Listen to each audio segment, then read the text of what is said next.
El ingenioso hidalgo Don Quijote de la Mancha.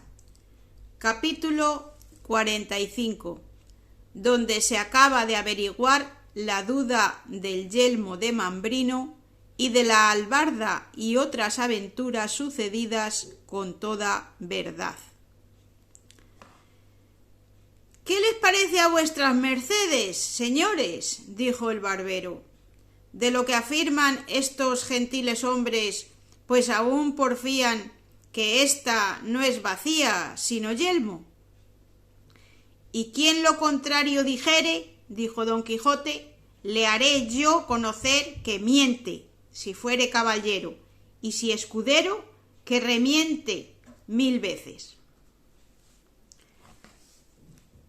Nuestro barbero, que a todo estaba presente, como tenía tan bien conocido el humor de Don Quijote, quiso esforzar su desatino y llevar adelante la burla para que todos riesen, y dijo, hablando con el otro barbero: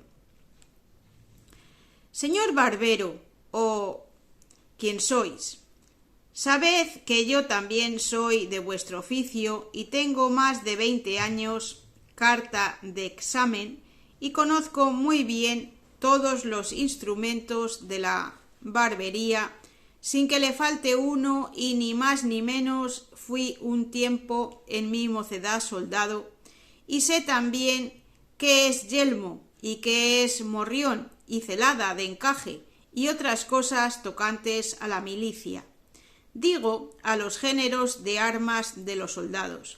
Y os digo, salvo mejor parecer, remitiéndome siempre al mejor entendimiento, que esta pieza que está aquí delante y que este buen señor tiene en las manos, no sólo no es vacía de barbero, pero está tan lejos de serlo como está lejos lo blanco de lo negro y la verdad de la mentira. También digo que este, aunque yelmo, no es yelmo entero. No, por cierto, dijo Don Quijote, porque le falta la mitad, que es la babera.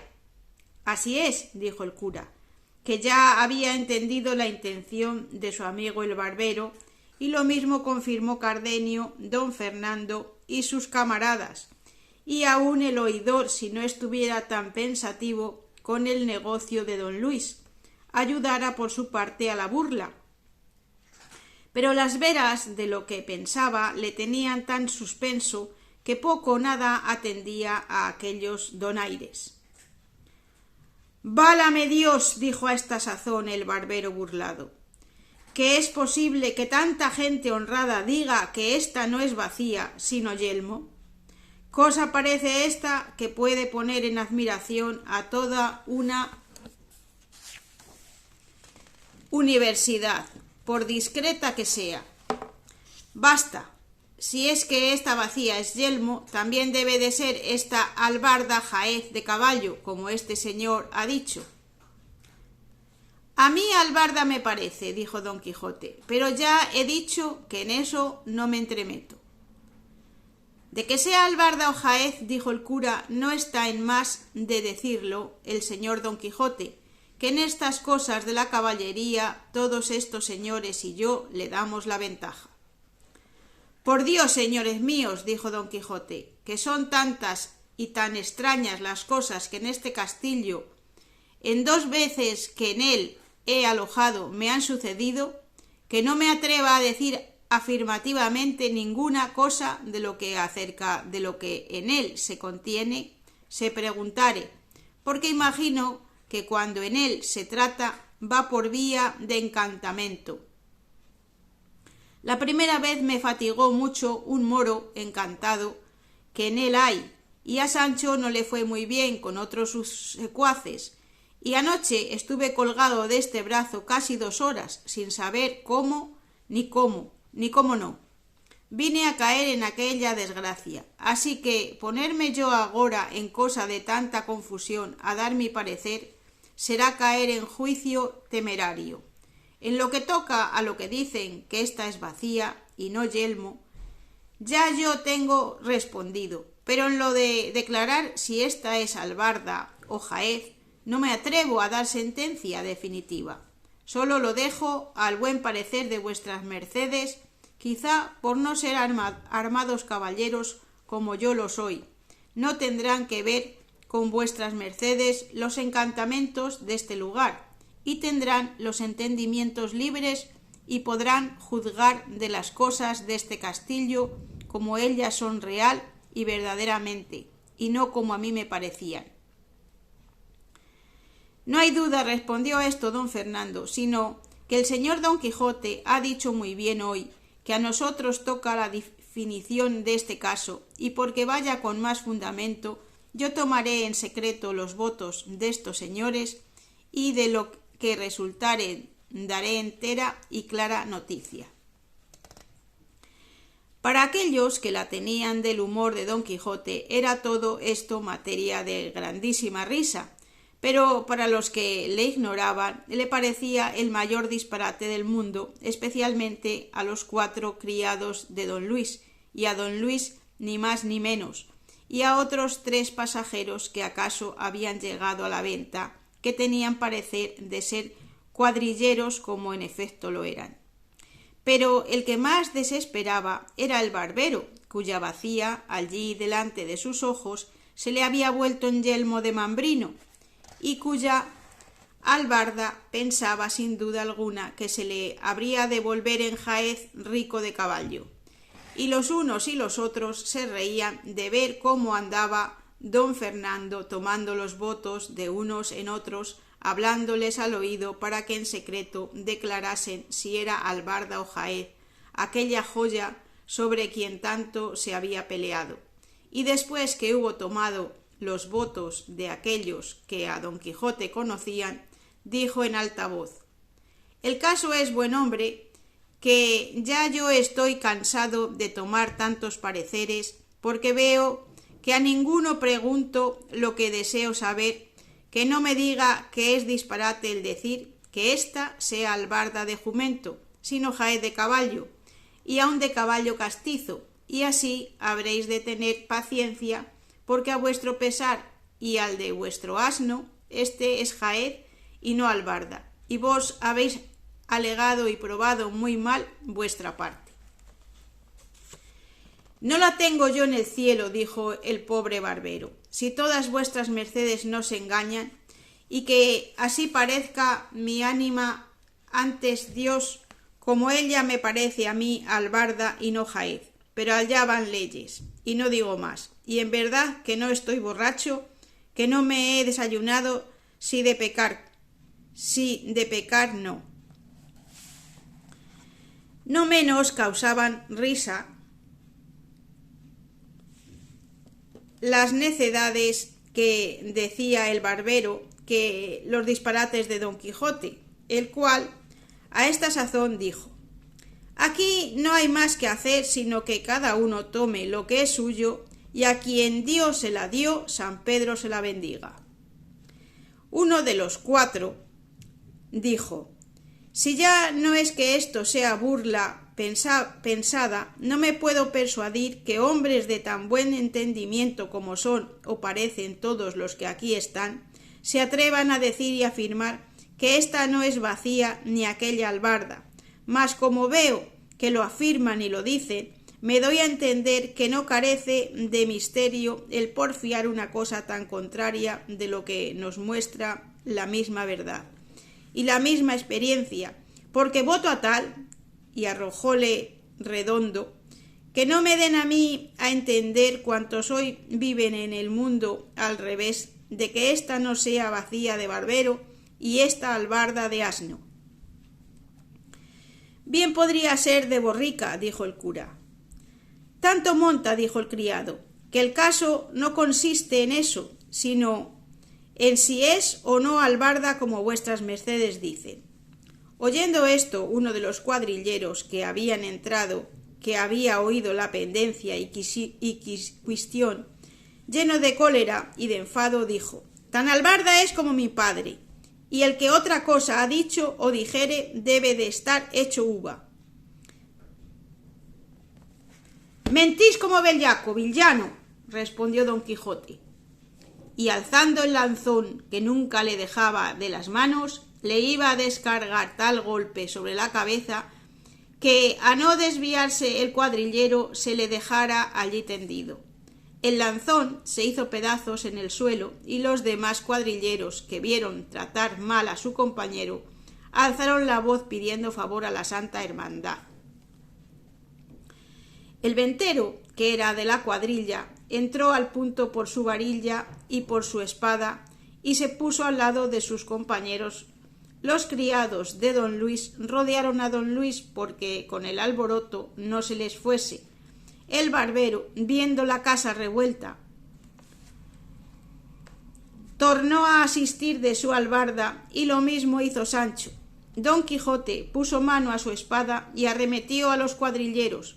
Don Luis daba voces a sus criados que le dejasen a él y acorriesen a don Quijote, y a Cardenio y a don Fernando, que todos favorecían a don Quijote. El cura daba voces, la ventera gritaba, su hija se afligía, Maritormes lloraba, Dorotea estaba confusa, Lucinda suspensa y doña Clara desmayada. El barbero aporreaba a Sancho, Sancho molía al barbero. Don Luis, a quien un criado suyo se atrevió a asirle del brazo porque no se fuese, le dio una puñada que le bañó los dientes en sangre. El oidor le defendía. Don Fernando tenía debajo de sus pies a un cuadrillero midiéndole el cuerpo con ellos muy a su sabor. El ventero tornó a reforzar la voz pidiendo favor a la Santa Hermandad, de modo que toda la venta eran llantos, voces, gritos, confusiones, temores, sobresaltos, desgracias, cuchilladas, mojicones, palos, coces y efusión de sangre. Y en la mitad de este caos, máquina y laberinto de cosas, se le presentó en la memoria a don Quijote que se veía metido de hoz y de coz en la discordia del campo de Agramonte, y así dijo con voz que atronaba la venta: «¡Ténganse todos! ¡Todos envainen! ¡Todos se sosieguen! ¡Óiganme todos, si todos quieren quedar con vida!».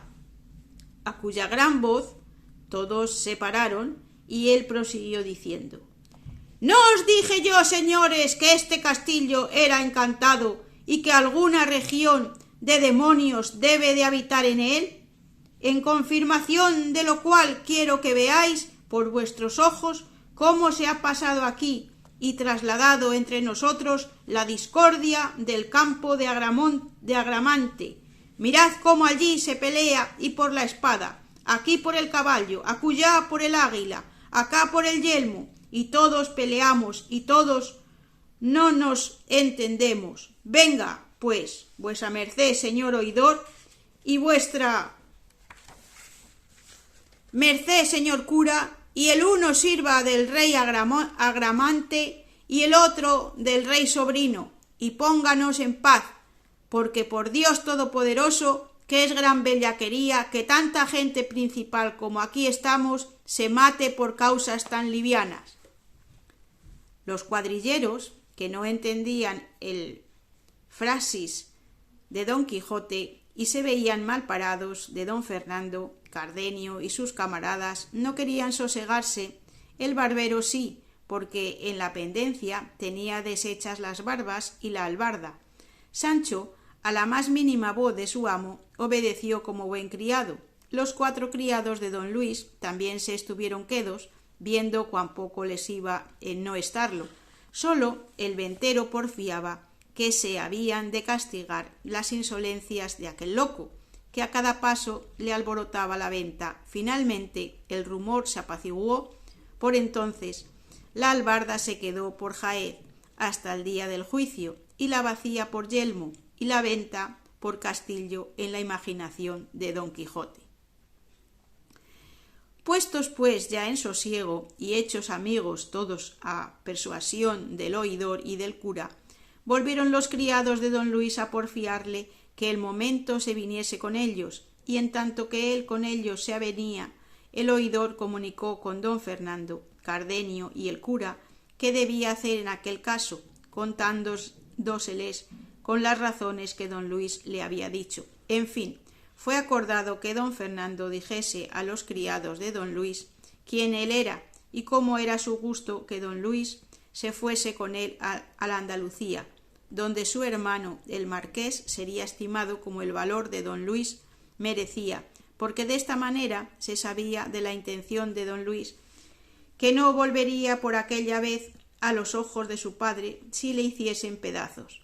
Entendida, pues, de los cuatro la calidad de don Fernando y la intención de don Luis, determinaron entre ellos que los tres se volviesen a contar lo que pasaba a su padre, y el otro se quedase a servir a don Luis y no dejarle hasta que ellos volviesen por él o viesen lo que su padre les ordenaba. De esta manera se apaciguó aquella máquina de pendencias por la autoridad de agramante y prudencia del rey sobrino, pero viéndose el enemigo de la concordia y el émulo de la paz menospreciado y burlado, y el poco fruto que había granjeado de haberlos puesto a todos en tan confuso laberinto, acordó de probar otra vez la mano, resucitando nuevas pendencias y desasosiegos. Es, pues, el caso que los cuadrilleros se sosegaron por haber entreoído la calidad de los que con ellos se habían combatido, y se retiraron de la pendencia por parecerles que de cualquier manera que sucediese habían de llevar lo peor de la batalla. Pero a uno de ellos, que fue molido y pateado por don Fernando, le vino a la memoria que entre algunos mandamientos que traía para prender a algunos delincuentes, traía uno contra don Quijote, a quien la Santa Hermandad había mandado prender por la libertad que dio a los galeotes, y como Sancho con mucha razón había temido, imaginado, pues esto quiso certificarse si las señas que don Quijote traía venían bien, y sacando del seno del pergamino, topó con lo que buscaba, y poniéndoselo a leer despacio porque no era buen lector, a cada palabra que leía ponía los ojos en don Quijote, y iba cotejando las señas del mandamiento con el rostro de don Quijote, y halló que sin duda alguna era el que el mandamiento rezaba, y apenas se hubo certificado cuando, recogiendo su pergamino en la izquierda, tomó el mandamiento y con la derecha asió a don Quijote del cuello fuertemente, que no le dejaba alentar, y a grandes voces decía: «¡Favor a la Santa Hermandad! Y para que se vea que lo pido de veras, léase este mandamiento donde se contiene que se prenda a este mal salteador de caminos».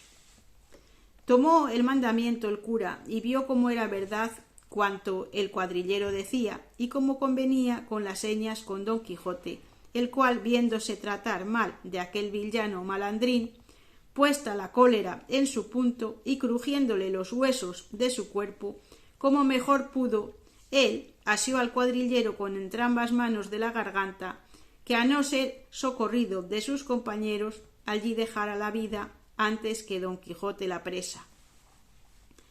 El ventero, que por fuerza había de favorecer a los de su oficio, acudió luego a dalle favor. La ventera, que vio de nuevo a su marido en pendencias, de nuevo alzó la voz, cuyo tenor le llevaron luego Maritornes y su hija, pidiendo favor al cielo y a los que allí estaban. Sancho dijo viendo lo que pasaba: «Vive el Señor, que es verdad cuanto mi amo dice de los encantos de este castillo, pues no es posible vivir una hora con quietud en él». Don Fernando departió al cuadrillero y a don Quijote, y con gusto de entrambos les desenclavijó las manos, que el uno en el collar del sayo del uno y el otro en la garganta del otro bien asidas tenían.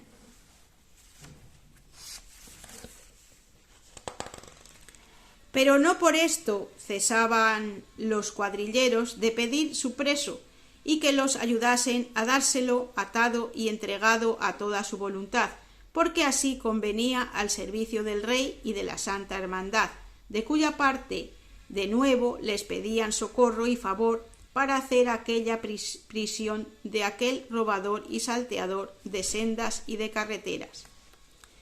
Reíase al oír estas razones don Quijote, y con mucho sosiego dijo: «Venid acá, gente soez y malnacida.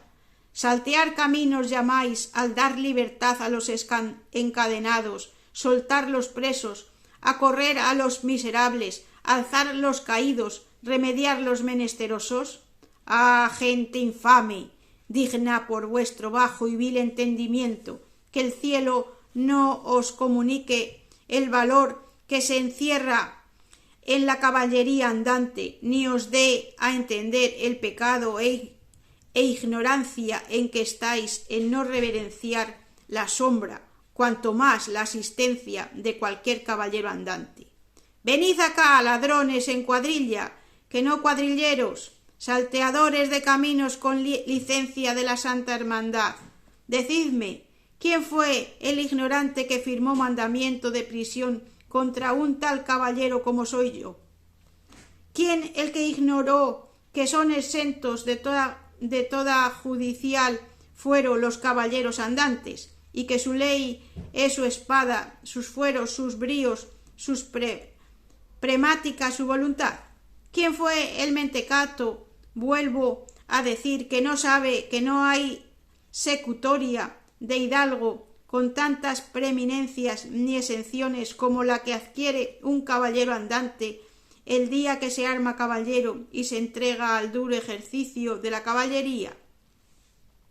¿Qué caballero andante pagó pecho al cábala chapín de la reina, moneda forera, portazgo ni barca? ¿Qué sastre le llevó hechura de vestido que le hiciese? ¿Qué castellano le acogió en su castillo que le hiciese pagar el escote? ¿Qué rey no le asentó a su mesa? ¿Qué doncella no se le aficionó y se le entregó rendida a todo su talante y voluntad? Y finalmente, ¿qué caballero andante ha habido, hay, ni habrá en el mundo que no tenga bríos para dar él solo 400 palos a 400 cuadrilleros que se le pongan delante? Y aquí termina el capítulo 45.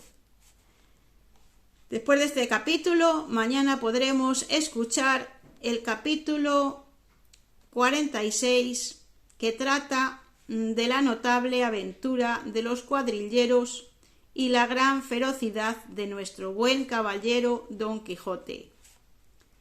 Muchas gracias si has llegado hasta aquí. Regálame un like como siempre y nos vemos mañana. Adiós.